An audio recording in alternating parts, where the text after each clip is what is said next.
दोस्तों एक समय था एटलस का भी जब बाईसाइकिल मार्केट में एटलस 50% मार्केट शेयर तो अकेले ही होल्ड करता था। लेकिन फिर ऐसा क्या हुआ कि इसका मार्केट शेयर धीरे धीरे घटता रहा और आज पूरी कंपनी को ही क्लोज करना पड़ा। शॉर्ट में कहूँ तो जितना धमाकेदार एटलस का राइज था उतना ही धमाकेदार इसका फॉल भी था।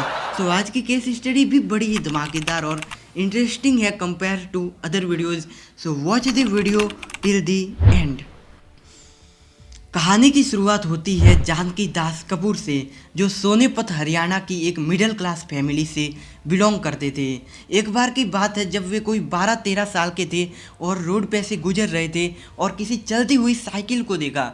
उसे देखकर इनके मन में भी उसे खरीदने की इच्छा हुई, लेकिन बाद में उन्होंने देखा कि इसकी कीमत वास्तव में बहुत ही ज़्यादा है। सो तब उन्होंने यह ठान लिया कि वो एक ऐसी साइकिल बनाएंगे जिसे हर कोई खरीद सके। सो 1951 में उन्होंने एटलस के सफ़र की शुरुआत की। लेकिन अब इनके सामने एक बहुत ही बड़ा चैलेंज था कि वे एक ऐसी साइकिल बनाएंगे कैसे। सो इन्होंने बहुत ही ज़्यादा रिसर्च की और बजट में आने लायक साइकिल का एक स्ट्रक्चर तैयार किया। फिर क्या था, 1952 में उन्होंने एटलस की इस पहली साइकिल को लॉन्च किया, जिसे शायद आपने कहीं ना कहीं तो देखा ही होगा क्योंकि यह साइकिल लगभग हर जगह दिखती है। अब जब उस समय के लोगों के सामने यह साइकिल को पेश किया गया तब लोगों को यह साइकिल बहुत ही ज़्यादा पसंद आई और बहुत ही ज़्यादा भारी मात्रा में इसे लोग बाय करने लगे, परचेज करने लगे। और फॉर्चूनेटली 1956 तक तो उन्होंने 50% मार्केट पर कब्जा भी कर लिया था। इसके बाद साल आता है 1958।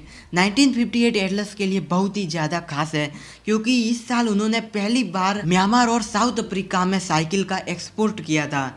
फिर ऐसे ही समय आगे बढ़ता रहा और साल आता है 1961।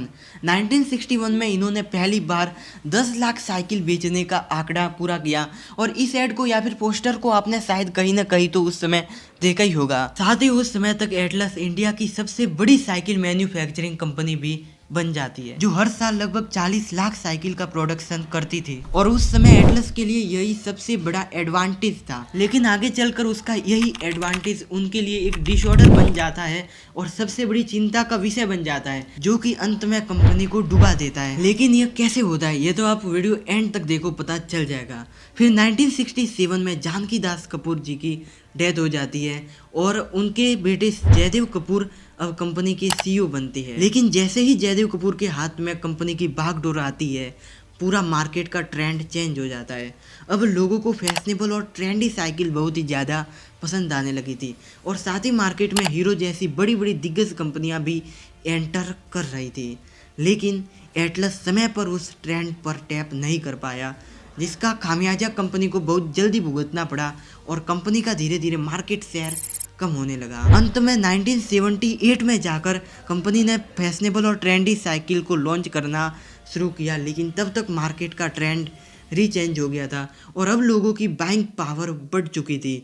लोगों को मोटर बाइक ज़्यादा पसंद आने लगे थे। सो वैसे ही साइकिल की डिमांड तो डाउन हो गई और जो थोड़े बहुत कस्टमर थे उनमें से भी अधिकतर हीरो जैसी बड़ी बड़ी कंपनियों से ही साइकिल खरीदते थे। हालांकि उसके बाद भी मार्केट का लीडर 23% मार्केट शेयर के साथ एटलस साइकिल ही था। बट साल 2000 में कंपनी के प्रोमोटर्स के बीच हो जाता है किसी कारणवश झगड़ा, जिससे ये कंपनी पर कम ध्यान देने लग जाते हैं और कंपनी की सेल्स धीरे धीरे गिरने लगती है और कंपनी को ना के बराबर रेवेन्यू होने लगता है। हालांकि तब भी कंपनी का रेवेन्यू 100-200 करोड़ों में था।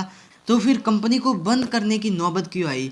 क्योंकि सबसे बड़ी समस्या बन चुकी थी उनकी इतनी सारी मैन्युफैक्चरिंग फैक्ट्री, क्योंकि फैक्ट्री में ना के बराबर उत्पादन हो रहा था, जबकि उनका मेंटेनेंस चार्ज बहुत ही ज़्यादा आ रहा था। सो एंड में अब उनके पास एक ही रास्ता था कि फैक्ट्री को बंद कर दे। तो साल 2014 में कंपनी ने एमपी में स्थित अपनी पहली फैक्ट्री को बंद किया और फिर लगातार कई फैक्ट्री बंद होती गई और साल 2020 3 जून को ऑन वर्ल्ड बाईसाइकिल डे इनकी गाजियाबाद के साहिबाबाद में स्थित लास्ट फैक्ट्री पर भी ताला लग गया।